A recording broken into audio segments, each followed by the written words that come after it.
E foi o primeiro anjo, e derramou a sua taça sobre a terra, e fez-se uma chaga má e maligna nos homens que tinham o sinal da besta e que adoravam a sua imagem. O derramar da primeira taça. Quem estiver marcado pelo anticristo sofrerá úlceras terríveis. Olá, querido, seja bem-vindo ao nosso canal. Se você não é inscrito, se inscreva aqui embaixo. É um vídeo cujo vamos dar a continuidade do nosso estudo. Nós vimos nos vídeos anteriores a abertura dos 7 selos, o toque das 7 trombetas. E neste vídeo, imperdível, você precisa ficar até o final conosco, porque nós vamos abordar o derramar das 7 taças da ira de Deus. O mercado está vazio, sua agitação parou, o martelo dos obreiros, seu barulho já cessou.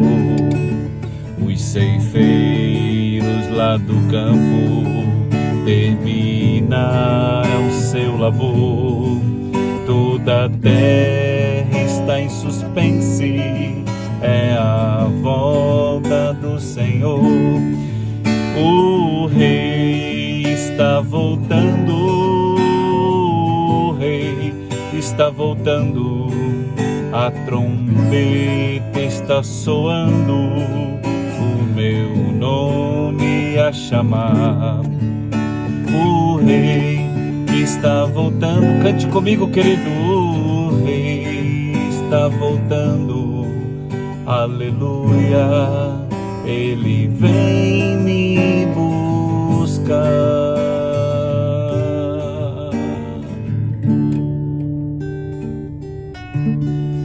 Uma música feita tanto tempo atrás, mas tão atual.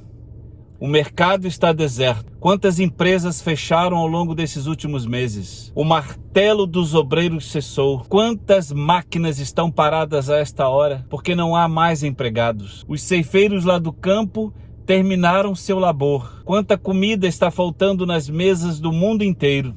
E quantas pessoas cometeram suicídio ao longo de todos esses meses até aqui, porque a terra está em suspense.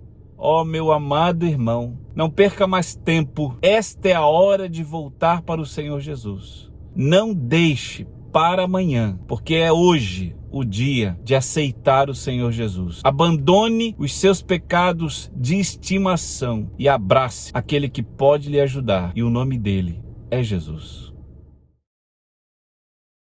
A taça da ira de Deus, ela demarca o final da grande tribulação. Alguns estudiosos dizem que, na verdade, as taças, elas estão relativamente ligadas às trombetas de Deus.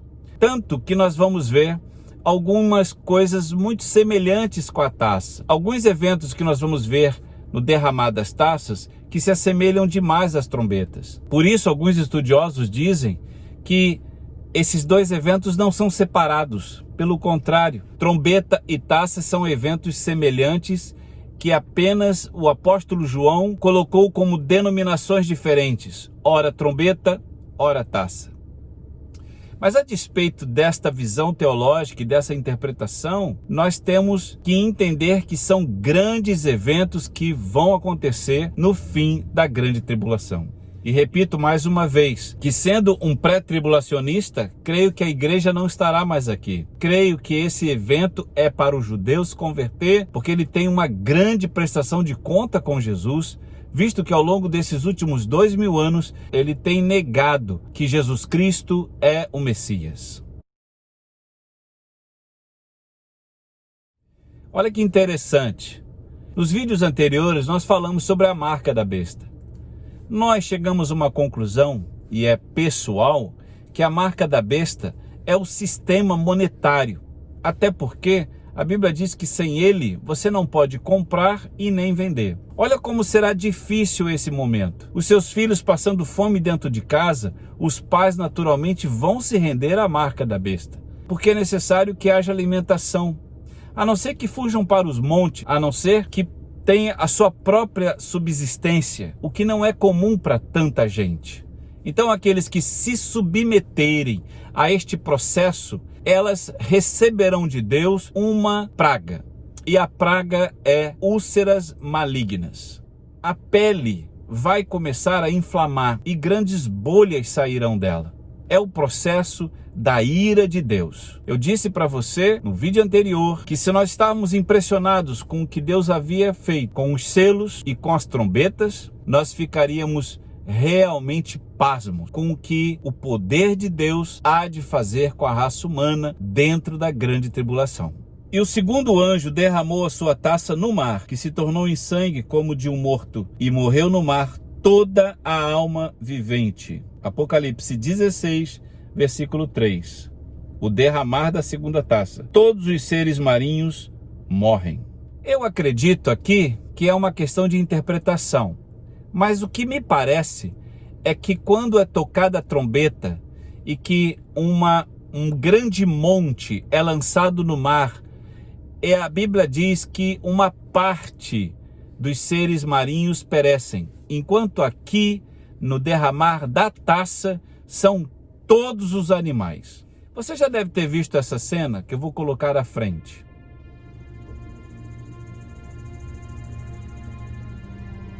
Veja, animais marinhos mortos na praia.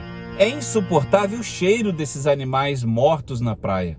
Imagina a limpeza disso como seria. Agora, segundo a palavra de Deus, o derramar dessa segunda taça faria com que todos os animais marinhos perecessem. Imagine que todas as praias de todos os países e continentes estariam lotados de animais mortos. Que cena grotesca! E o terceiro anjo derramou a sua taça nos rios e nas fontes e se tornaram em sangue. Visto como derramaram o sangue dos santos e profetas, também tu lhe deste o sangue a beber, porque disto são merecedores. O derramar da terceira taça. Só há sangue para beber. Eu não sei se você se lembra, mas quando aquela rocha é lançada nas fontes, a água fica insalubre. Agora não é simplesmente uma água ruim para beber. Aqui a Bíblia diz que a água de todo o planeta se tornará em sangue. Vimos que a água do mar se tornou em sangue e agora a água potável também. Esse é o derramar da terceira taça. Percebe, queridos, que ao longo desses 7 anos, em especial no final dos 3 anos e meio, é insustentável a vida humana. E o quarto anjo derramou a sua taça sobre o sol, e foi-lhe permitido que abrasasse, queimasse os homens com um feroz e incandescente fogo. E os homens foram abrasados com grandes calores, e blasfemaram o nome de Deus, que tem o poder sobre essas pragas. O derramar da quarta taça. O sol, com explosões solares, queima a pele de todos os seres humanos.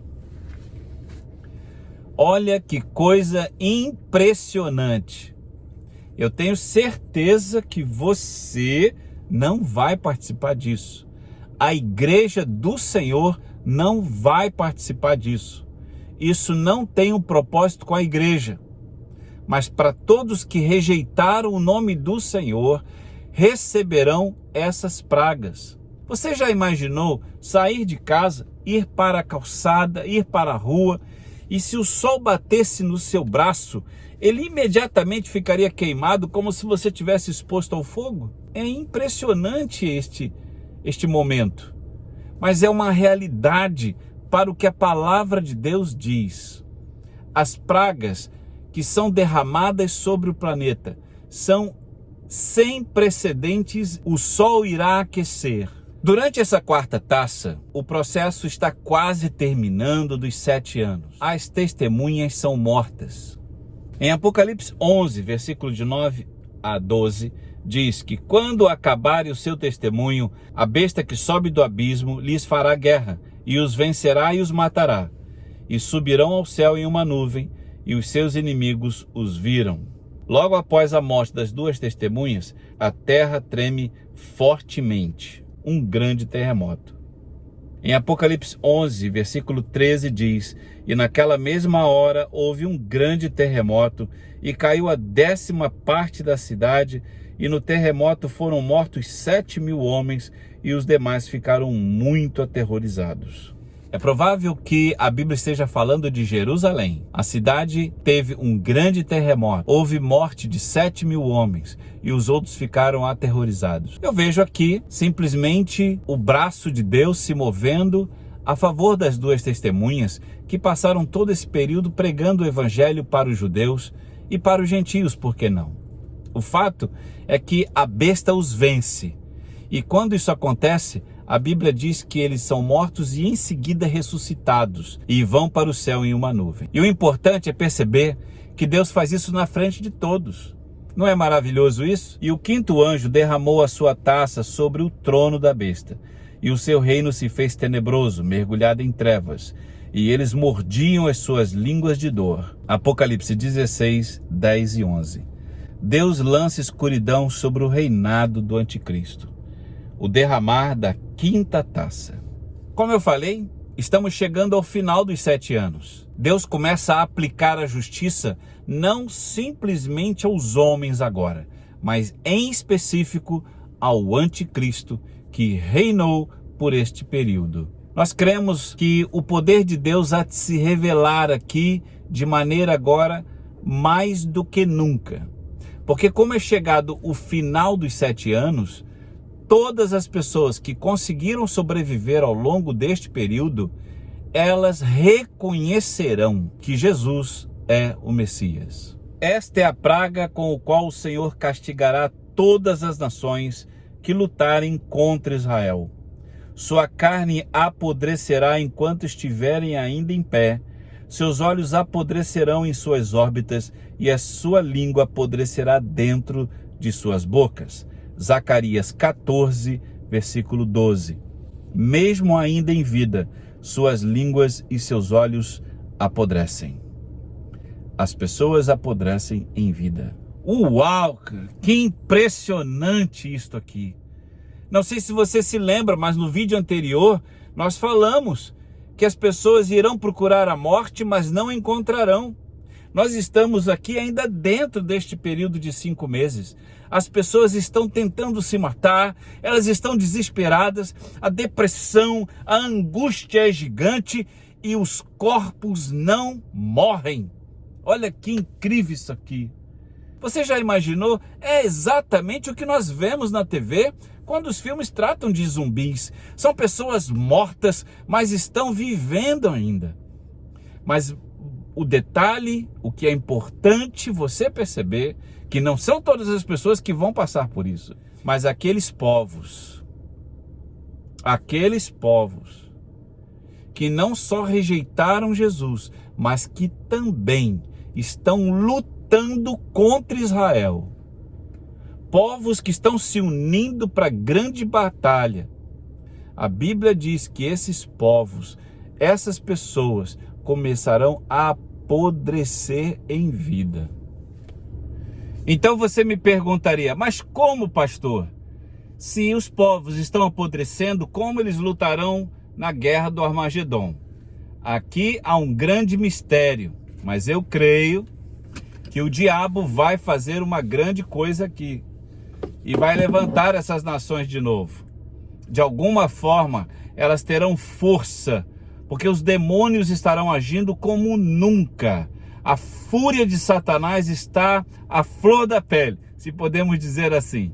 É isso que acontecerá no fim. Mas ainda estamos na nossa 5ª taça. Vamos ver o que acontece a seguir. E sobre os homens caiu do céu uma grande saraiva, pedras do peso de 1 talento, aproximadamente 34 quilos. E os homens blasfemaram de Deus por causa da praga da saraiva, porque a sua praga era muito grande.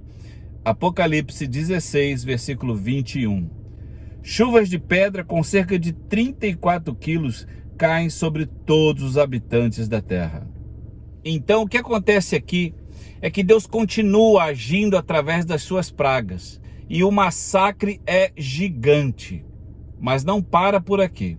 E o sexto anjo derramou a sua taça sobre o grande rio Eufrates, e a sua água secou-se, para que se preparasse o caminho para a vinda dos reis do Oriente.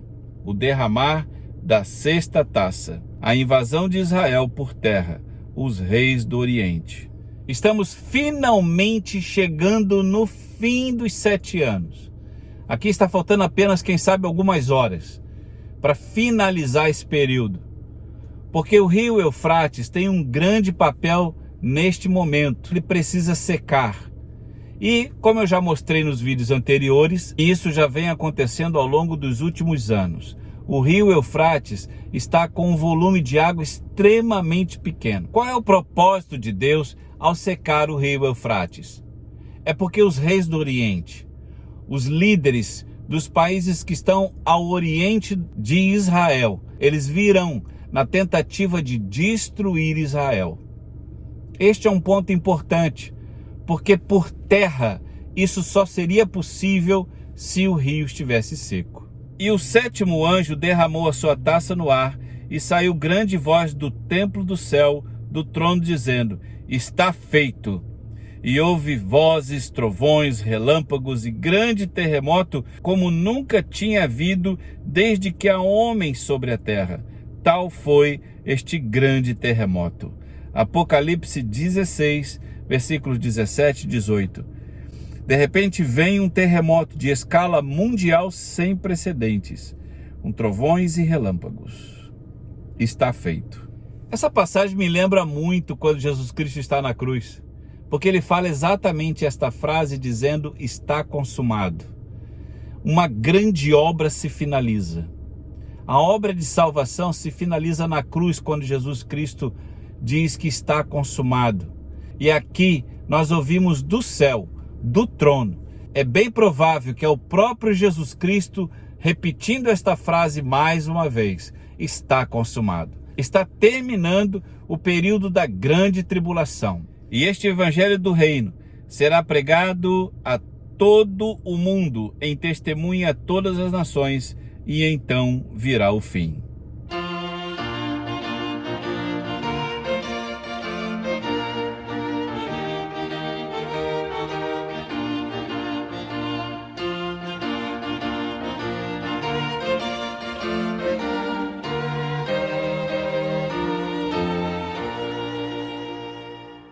Eu lembro quando eu era pequeno, numa igreja batista lá em Vasconcelos, na cidade do Rio de Janeiro. Eu era bem pequeno, devia ter ali 10 anos de idade. E eu me lembro que na escola bíblica dominical nós ouvíamos falar que nós precisávamos ir para as ruas, pregar o evangelho, distribuir panfletos nas rodoviárias, porque se nós não fizéssemos isso, estaríamos retardando a volta de Jesus. E isso fazia com que os membros da igreja se mobilizassem, fossem para a rua e fizessem culto ao ar livre. Oh, que saudade desse momento onde a igreja se reunia nas praças com um microfone, e ali reunia os crentes da igreja, alguns crentes, e vinham alguns curiosos querendo saber o que era aquilo que estava acontecendo, e era um culto ao ar livre. E isso era maravilhoso. Nós vemos muito pouco isso, se na verdade nem existe mais em muitos lugares. Então, é claro que não era somente isso que nos motivava, era, enfim, somente a pregação do Evangelho. A pregação do Evangelho, ela era pura, ela era clara. Nós não falávamos de prosperidade. Essa linguagem de prosperidade, ela é muito recente. Não se falava nada mais a não ser a salvação da alma. Essa passagem de Mateus, capítulo 24, versículo 14, ela não está ligada à igreja. Ela está ligada aos 144 mil, as 2 testemunhas que ficaram dentro da grande tribulação pregando o evangelho. Até que a profecia se cumpre exatamente nesta passagem. Quero mais uma vez convidar você a compartilhar esse vídeo, a divulgar, a se inscrever no nosso canal. Nós temos um grupo no Telegram, o link está aqui embaixo. Faça parte, querido, dessa grande família que está se reunindo e eu pretendo daqui a algum tempo trazer um curso de discipulado que será um grande desafio para você que deseja ter uma experiência mais profunda com Deus. Um discipulado que, eu costumo dizer, não é para qualquer um. São para aqueles que têm casca dura e que querem realmente conhecer o Evangelho nas suas profundidades, dentro das suas raízes. Que Deus te abençoe. Nos vemos no próximo vídeo.